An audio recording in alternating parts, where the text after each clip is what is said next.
We're excited to bring you the Youth STEM Leadership Development presentation today. Let me introduce you to our speaker, Chris Comair. He's standing right here. He's a higher education executive specializing in the fields of technology and digital media. He currently serves as the Chief Operating Officer at DigiPen Institute of Technology in Redmond.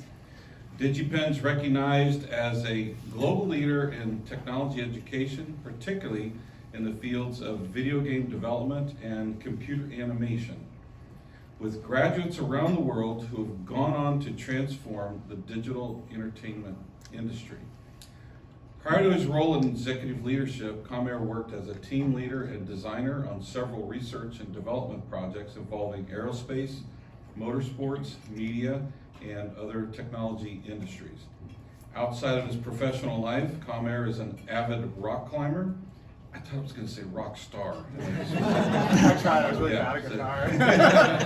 Avid rock climber and mountaineer, a passion he shares with his wife, whom he met during a climb in 2018. Together they live in Seattle with a room in their house that very much resembles an REI. Please join me in welcoming Mr. Chris Comair.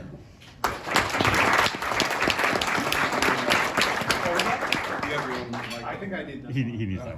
Yeah. Thanks, Dallas. It's alarming how much you know about the inside of my home. I don't know who gave you that. That's creepy. I lock my door more often. I do not lock my door. Please don't come in. Anyway, I'm Chris. Thanks for having me here. Got a chance to sit down with a few of you, so that was really cool. So I run DigiPen, Institute of Technology, where I think some of you, I was surprised, like some of you actually have gone to some of our programs, so that's super cool.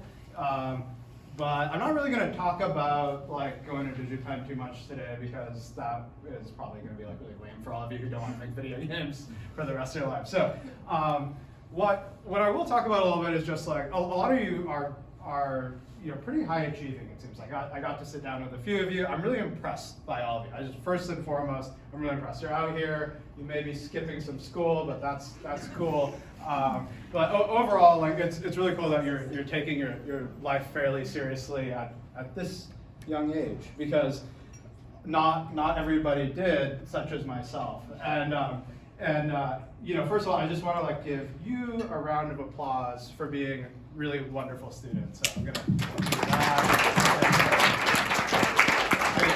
I got to share with this table of my new friends over here that I actually got kicked out of high school at some point for failing Spanish.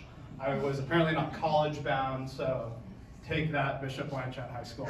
Now I'm running a university and recruiting high schoolers from there. So what I really want to share with you, especially as a lot of you are going into the college application cycle, which is like harrowing, and it's unfairly harrowing. I gotta say, and I'm disappointed in many of my peers in other universities for making it so ridiculously scary, I would say. But one thing that I really want all of you to remember is that you are awesome. You're doing amazing things. You're out here. You're taking your life seriously, and you really ought to make sure that you value yourself when you go through that process. Because while you may be wondering, is this university going to accept me? What you really have to be wondering is, are you going to accept them?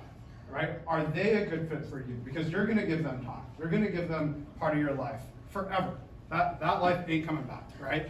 So are they a good fit for you? And when you're out there and you're talking to them, because you are going to like write an application essay, you're going to give them your grades, you're going to do all that stuff, right? Think about telling them why they should want to be more like you. That is how I accept students. I accept every single DigiPen student that comes into the door. I accept and deny every single one. I sign every single application, either on the yes or no side, right? And that is how I accept or deny every single student. Is we look at them and we say, okay, can they be successful here? Do they have the grades? Yes or no? But more importantly, do I, Chris, want to be more like you, right? And if the answer is yes, then even if you don't have the perfect grades, even if you struggled in high school like I did, or a lot of my friends did, which is fine, then I know that you will be able to make it through and be really successful on the outside. And work at a place like Google, which you just toured and is super cool and has a ton of our alumni. Or make video games like we were talking about Turn 10 and Forza, that's like half DigiPen alumni at this point. Can you become part of that community? And can you make that community become more like you? Right? That is what we're really looking for. So when you go into this very challenging and scary process, remember to value yourself, because you ultimately are the most important thing in that process. So really, really keep that in mind, because all of you are really awesome for coming out here. You're probably like better than me as a high school student, so I'm really impressed to begin with. Everybody I've talked to is super impressive, so like really, really good job. So I'll talk a little bit more about like how, I think the reason that I was invited to like actually give this talk was because DigiPen has a really interesting story that is kind of like unrelated to video games to begin with. So, you know, a lot of people wonder like how does a university get created? How does like a business get created? And it, you know, it can theoretically get created from like just, you know, a few of us sitting around and being like, hey, what's a good idea? And let's do that. But a lot of it really comes out of just the passion and the desire to do something really different and to be able to give what you believe in, your values, to the rest of the world. And that's actually why I love education. That's why I love video games. That's why I love media, is because I can give a little bit of myself to the rest of the world. And let's think about something. Let's say like me and like you and some of you over there, we're just like, hey, let's like hop in our cars and like, let's go knock on some doors in Kirkland, right? And we're gonna tell them what we think. Like, what do you think's gonna happen? There's gonna be like a very short call to 911. Like, hey, there's a group of like 5 people at my house. And when we do what we really love, right? When we make something that's good for the rest of the world, when we make games, when we make movies, when we make TV shows, music, whatever we do, right? Maybe you're making a piece of software at Google, right? When we do something with love and we make something that people want, we can actually go out and we can give that to the rest of the world, and we'll be invited into their homes, right? We can do what we believe is right. We can take all of those values that we have and share them with the rest of the world. And that is actually how DigiPen started. It started with the absolute need and desire to share positive values with the rest of the world. So I'm gonna rewind now back to like 1970, all right? So DigiPen is actually started by my dad, Chris Comair, who's also the founder of Nintendo Software Technology. So Chris Comair, my dad, I'm just gonna refer to him as my dad now. He was a kid in Lebanon. And in the 70s, Lebanon goes through this horrific civil war while he's in high school, then goes into college. And he's trying to study to become an architect or a pre-med thing, and he doesn't quite know, you know, just similar to a lot of students. And suddenly, very quickly, he's living in Beirut, the city starts getting bombed, and very quickly somebody hands him an AK-47, somebody teaches him how to use a howitzer artillery system, and that's his new job. His new job is to make sure that his family doesn't get killed. And through this process, he starts fighting in a militia while still trying to study to become an architect. He does this for quite a few years, and he gets beaten up, blown up. As a kid, like 10 years old, I actually remember helping my dad pick shrapnel out of his forehead that was still oozing out of his skull over the years. But one very important incident happens to him where he gets stabbed in the eye. Boom, left eye gone. And today he has a scar going to his left eye and he can't really see out. He cannot see out of that. So being an architect, that was kind of game over for him, right? So he's kind of in this civil war, fighting, all his friends are dying, can't see. So eventually he's like, I gotta get out of here. I'm gonna get killed. This is stupid, right? And he's right. He was gonna get killed if he didn't get out of there. So what did he do? He had no means to leave his country. He had no anything really to leave his country, but he did really like playing with, making computers from Radio Shack. He enjoyed, his architecture education, which, now is seemingly gone. So he started applying to universities around the world, saying, hey, I love computers and I love architecture and I can't see anymore properly. So I have this dream to take these 2D drawings that I would make, these drafts that I would make, and I think I can make them 3D on a computer so I can see 3D again. I think this could be really interesting. So he starts applying to these scholarships around the world because that's all he can really do. And the one university that gives him the chance, and this is where it means that it's a two-way street. One university gives him a chance, and he gives him that chance, that he will go out there and move his whole life to that one university in Osaka, Japan. And he doesn't speak Japanese, doesn't know anybody there. They fly him out there, he has no means for like food or anything. He just goes out there and hopes that he can make it work. And he does make that work. He goes out there and he makes the first 3D graphic system on a computer ever. And eventually he's now still a PhD student learning how to do stuff. He meets my mom. I guess I get conceived out there. Weird piece of knowledge wrong. And eventually like, well, we can't have Chris, grow up in Japan where neither of us even speak the language, right? So my mom was an immigrant from the Philippines and to Canada, so she had moved out there to Japan to teach English. So they're like, well, maybe we go back to Canada. Philippines doesn't really make sense. Lebanon is still getting blown up, so let's move to Canada. But again, no money, no nothing. My dad didn't even finish his education yet. So they go there and they move into my grandma's house. So start living in my grandma's house, and they're just like trying to figure out how to do stuff. I've got like my aunt who's in there too.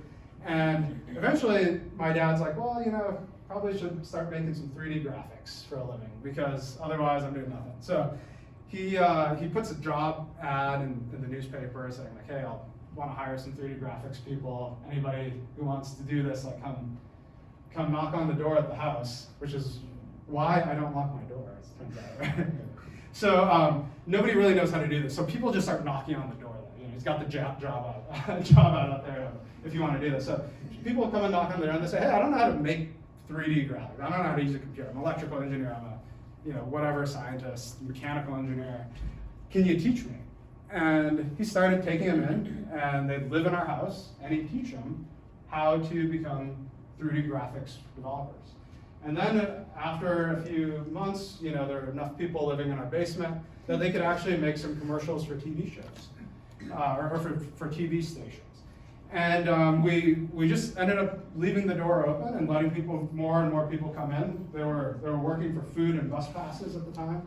That was like in the early 90s. And eventually they needed to name the thing, so DigiPen came up, and that was the name. It was a digital pencil. Nobody really spoke English very well, so I guess that's what they thought was the best name. So they put that together, and I remember we still had a bunch of like artists living in our basement, production artists. There's the funniest thing was like when they started getting into what they thought could be games. A lot of like 3D games weren't even a concept back then. A lot of the artists thought that they would need to like do these things that their characters would do in real life to be able to like animate them properly. So we'd have like dudes trying to like run and do like wall jumps and stuff. Somebody hurt their head really bad because they tried to do a backflip and their feet hit the ceiling and their head hit the ground. So it was kind of like a weird situation that we had going on in our house. I only realized when I was like 12 years old, like, I don't think my childhood is normal because I like visited like a friend's house and I was like, hey, where's all like the developers in your kitchen? I was like, oh, that's not normal.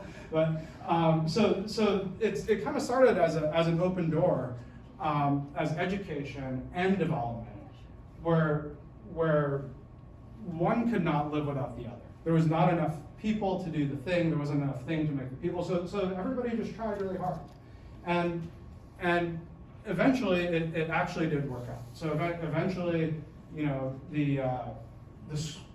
the thing actually became a university. It was no longer just people coming and hanging out at our house. Eventually it becomes Nintendo Software Technology, and they're actually making real games.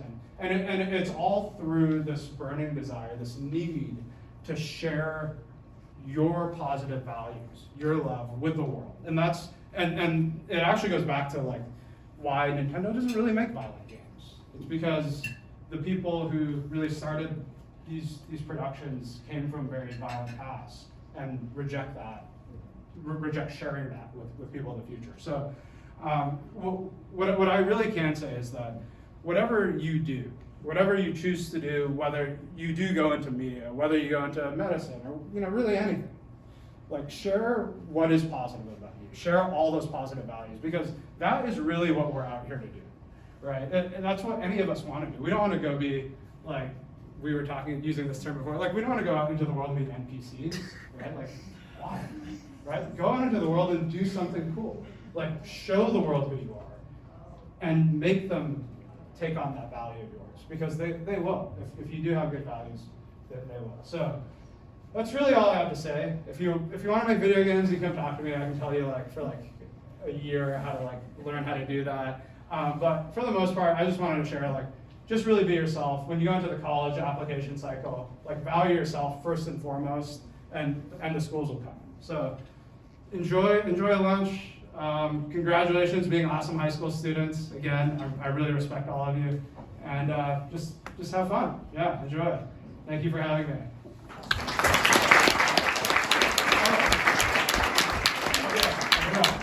I'm gonna take questions. Anybody want to ask me a question? Oh yeah. So with the application processes, and I think this goes for students and adults coming into it. In the old days, it was kind of like you knew somebody and you filled out a paper application, and now we have LinkedIn and Indeed and whatnot. So what would be your advice with making yourself stand out, whether it's through your LinkedIn profile or through your application or your resume? You mean like a job application? Yeah. A job application. Okay, so I also go through tons of job applications, not just college applications. So that's a great question. So something that I would say, especially for the folks who are starting their career. So all the people in the room who are sitting at that table, it's probably not applicable to you. But to any of the folks starting your career, something that I see a lot, especially because I do work with a lot of college seniors, getting that first job, right? And even if you're in high school or graduating out of college, I'm going to ask you to remember this, graduating out of trade school, whatever you do, remember something that I would really say that's important is you probably have a lot of experience in life, right? Even just you coming here today is an experience in life, right? And a lot of people tend to undervalue those experiences that they have, that you yourself have, right? So I see a lot of people who are graduating with a DigiPen computer science degree or something, and I know what they've been doing for the last 4 years, right? Because I know them pretty well. They've been working at Home Depot, they've worked at Starbucks, they've done some cool stuff, they've gone to a convention, and then I look at their resume and it's computer science graduate 2020 to 2024. It's well, what about all the other stuff? And a lot of people starting their career are worried to put on, well, I was a barista at Starbucks for 2 years. Do not be worried about that. Put that on there. That shows that you have something special, that you could actually hold a job where a lot of people couldn't hold a job, right? So anything that you kind of are questioning about yourself, if that was a value, don't question that. Put it on there. That is what's going to make you stand out. Because especially when, let's say, you're graduating from whatever you do next. A lot of those job applications will look very, very similar. So anything that you can do to stand out is super important. If you participate even in this today, I would put that on there. Because if you don't, you will. So if there's 2 people in the room and one person's doing it, it better be you, right? So any advantage that you can take in life, take that advantage. Anything that you can do to kind of bolster your visibility or whatever, take that advantage. It's really important when there's a lot of people trying to get the same single job, get into the same school, that kind of thing. Hey, yeah. I just want to say you're awesome. That speech was great. I think a lot of high schoolers need to do that. You're awesome. You're great, and more high schoolers should see you. So. Thank you so much. Yeah. Oh yeah. Yeah. So in my opinion, I feel like running at something as awesome and big as DigiPen would take a lot of skills in the areas of leadership. In your experience, what are some of the biggest challenges you've faced, and how exactly to stop you from overcoming them, and what made you able to overcome them? The biggest challenge in leadership, I think, is people. Really. So there's going to be just you know, when you get to like more than a group of friends running something, right? At that point, so maybe once you exit like the number of 15, right? Management starts getting hard, leadership starts getting hard, because you're starting to get in people who are like not maybe totally on board. You know, things start becoming, you know, a necessity for them to be there. So even like when you're in school, you know, like somebody who joins like say if it's like 3 people and you're like, oh, we're gonna do this group project. Okay, you all wanna be there. If you have to do a group project of like 20 people, there's gonna be like some people who don't really wanna be there, right? So, so that is where it starts getting challenging. And I think the key to leadership is really always defining your values. So because having solid values allows you to always point at something when things are starting to go a little awry. So like, I'll give you an example for a DigiPen value that I have. One of our values is students come first, right? That's very different than 95% of other universities. But at DigiPen, that's one of our values, students come first. So when things start getting awry, right, and I've got people saying, okay, we need to spend money here, and other people saying, oh, we need to spend money here, and some people saying this, right? We can always come back to saying, does this put students first, right?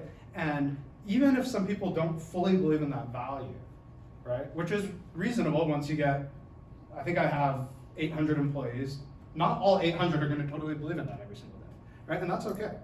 I have to accept that as a leader. But when we get in a meeting and things are starting to get weird, we can all point back to that value and say, are we doing this one value? And it makes it a lot easier, for sure. So I would say that's like the biggest challenge of leadership, is really setting those values and ensuring that folks are constantly reiterating them on a day-to-day basis, and making sure that every single direction that you take is following those same values. I hope that answers the question. Thank you so much. Yeah, And would you be able to like add to anything? So besides just defining your values, like yourself and in a group with other people, do you have any more just like sort of leadership philosophy tips? Because these are awesome, and these are, you know, I'm taking note of them. I don't have any notes. I was gonna say I'll give you notes. I think that's just a response from me having like taught classes. I'm like, I'll post the notes. But Thank no, you. I mean, that's let's see. Don't have a pandemic in the middle of your career. That's a huge bummer. Yeah, huge bummer. Not a fan of that. One of the other things that I think is very challenging for people is learning to deal with difficult confrontational situations, and learning to make a challenging conversation positive. So say if you've got somebody who's not behaving properly, this is very, very common, I think, especially in the tech industry, we've got a lot of like fun personalities running around and doing weird stuff. You know, it's kind of natural. We're gonna have somebody who's not aligned with being there's like a value that a lot of tech companies have, or a requirement actually, that they probably won't like come and say it outright here because you're like minors, but one of the ones that is actually like often written in handbooks is do not be an asshole, right? And like, what does that mean? Well, everybody knows what that means, right? But like, can you literally define it? It's kind of hard, right?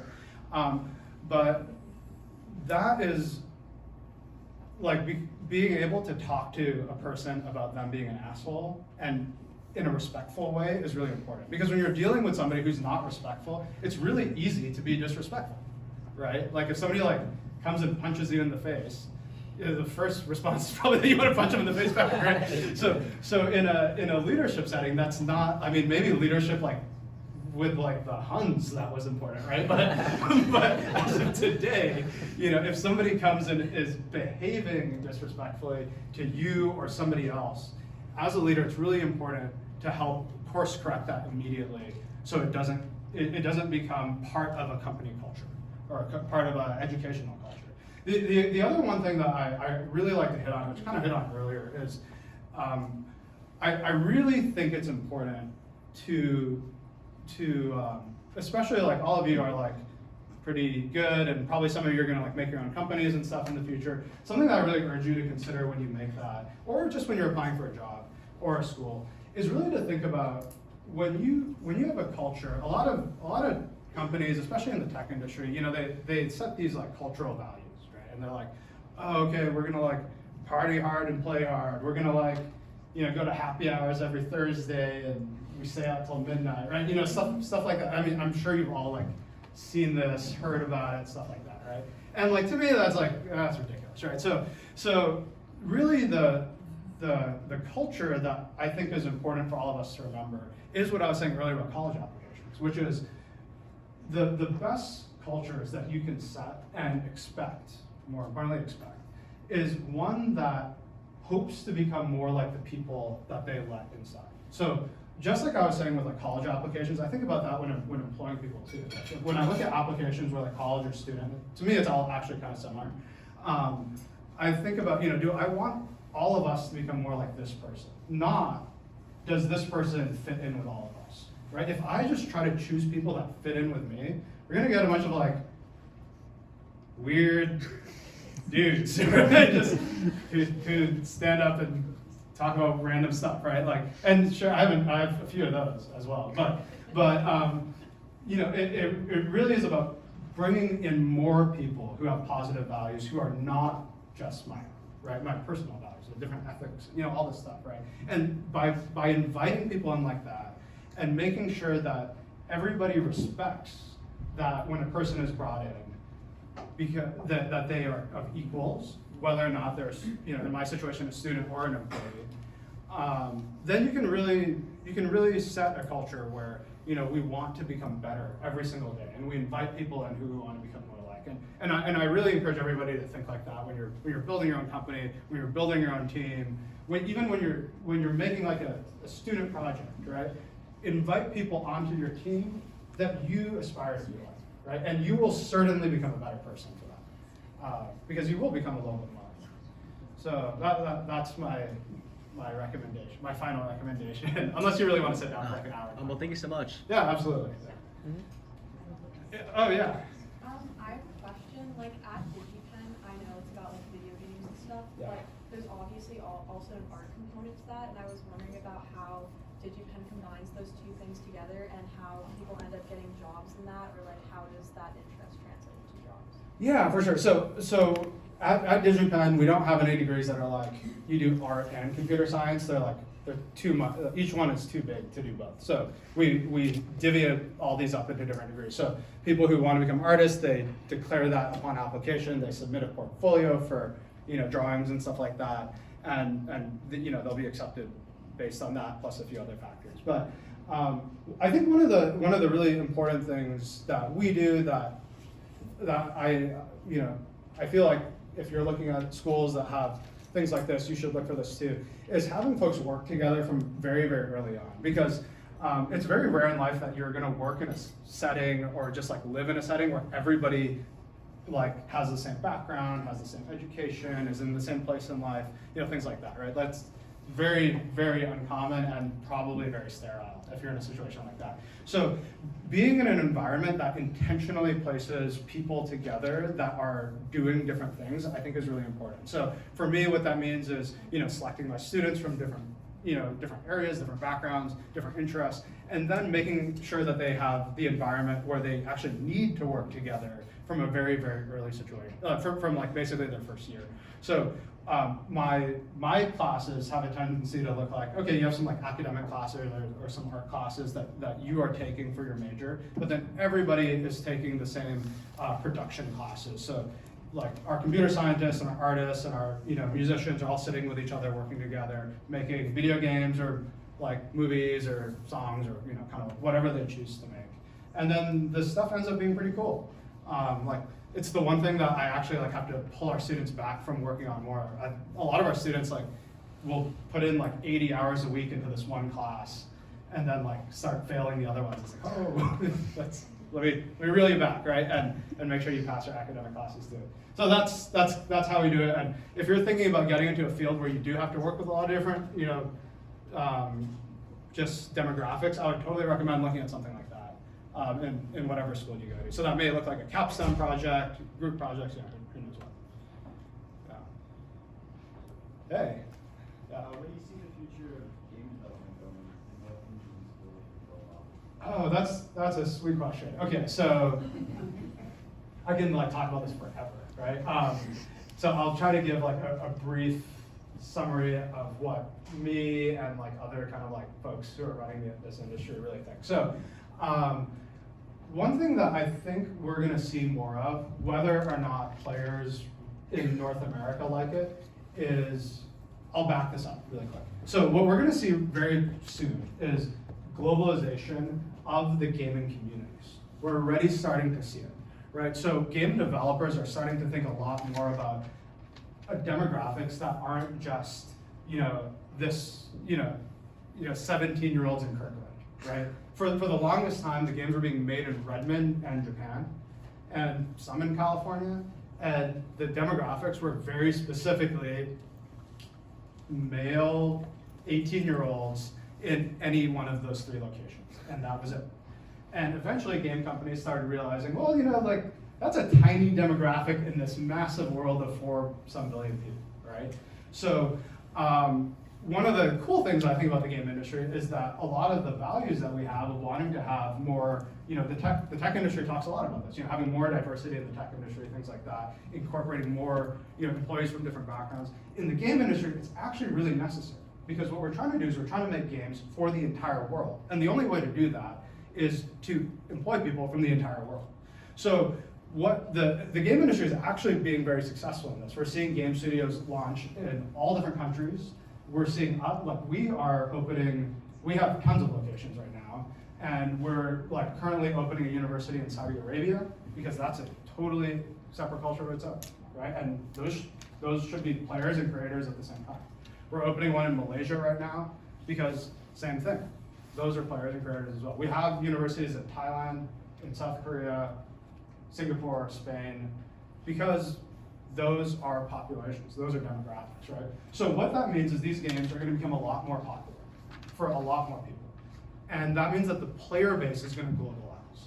And that means that the desire for what is in the game is going to change from being like us in this room to us and some random, adult in the Philippines, and everybody in between, right? So what I think we're gonna see more of is play to earn, because that has been a lot more successful in those areas that we have not really interacted with as a player base.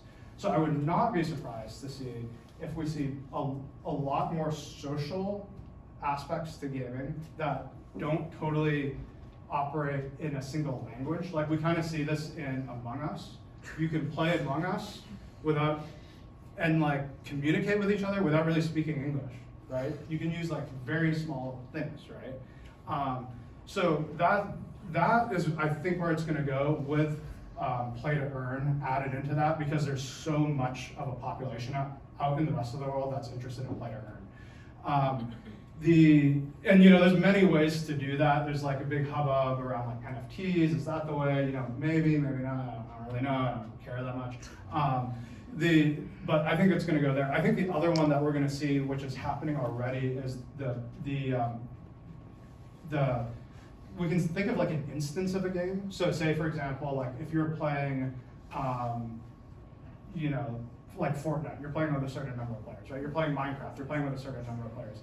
What we're seeing happen very quickly is those instances getting very, very large. So I wouldn't be surprised if in 5 years, you're not playing with 100 people, you're playing with 1,000 people or 5,000 people at once. So the design of the game will have to change, and is changing really already, to look more like that. And I think the last one that we'll see is games being more subscription-based, rather than being a one-time purchase or even DLCs. The whole software industry loves subscription-based stuff, like software service type things, pay $5 a month. We will see the game industry move in the same way, which means that the design is gonna move that way too. So those are all things. I think one of the things that also needs to be looked at, that is being looked at a lot more, is just going into more uncharted territories. So what does the Gulf players look like? So that's Saudi Arabia, UAE, stuff like that. What do players on the African continent look like, play like, things like that, and then South America as well. So those are all areas that are very tapped, but they're not being directly targeted. So we're probably going to see a lot more stuff look like those kind of games. Hey. How much of that's going to be built into the virtual reality world, the metaverse, so to speak? You know, it's hard to say. How many of us have like actually been in VR? Okay, raise a second hand if you like being in VR. I guess I'm. Okay, so we have like a third. Okay, so that's my best answer. I don't know, but it's not popular now. I mean, people didn't like computer games when they first came out. Yeah. As much 30 years ago, you didn't have that mass adoption. So I mean, you could have done the same thing then and had the same sort of hands raised, like who enjoys working on a computer, but now everybody works off of a computer, so I think that is just one of the hardest things to say. I think that when like we're able to, I think what's really challenging in the meta aspect is the experience. Something that a VR headset does immediately is it removes a lot of your experience as a human, right? So you suddenly remove the experience of being a human, actually, right? So other games, other platforms, like no other platform that's been mass marketed has gone that far to remove your experience of being a human in like a 3D space and stuff like that. So the experience needs to be so good that players, and maybe not even players, but users prefer that experience than the one that the real world can provide. So I don't know. I don't like want to pretend to like have a prediction here. I think it's like trying to predict, where Bitcoin is going. Like, like who knows, right? So that's kind of. I know you've had your hand up for a while. So an actual question. Oh yeah. But so the stuff that I want to get into, I noticed that a lot of schools don't have that feature, or it's like a underdeveloped part. Like even massive successful universities have like teeny tiny little labs in this thing. So do you find that schools are willing to broaden their program if someone is interested in coming and learning about it, or is it? Probably not, no. Universities, for the most part, I would say 99.8% of them, I try to stay in the 0.2%, move incredibly slowly. I think one of the biggest challenges, and like certainly actually look out for this when you apply to universities, is like, look at how often their degree programs actually get updated. A lot of universities, they deploy a degree program and they do not touch it again. It's up to the professor in the classroom to make sure that their class is good, but they don't really like reassess the whole thing. It's very rare actually for schools to iterate on a degree program, which is like the total opposite of everything else in the world, right? So it's pretty rare. I would like definitely talk to the university if you have like a niche interest, see it if it fits as like a track or as something in a degree program that they have. But like I really think that something that students in high school don't do enough is like actually try to reach out to the school and talk to them, meet somebody there who is a student, meet somebody who works there, and talk about questions like that. Whatever you're interested in, ask like, how can you support me for this? Is this a possibility? Are the professors here who want to like teach me about this? Are there even professors who can teach me about this? Is anybody willing to learn? Like you should ask that kind of stuff. Like for sure, that's so critical to your education. It's really a two-way street. So you should ask that. Yeah. And are we out of time? I can sit down at the end. All right. Well, thank you, everybody.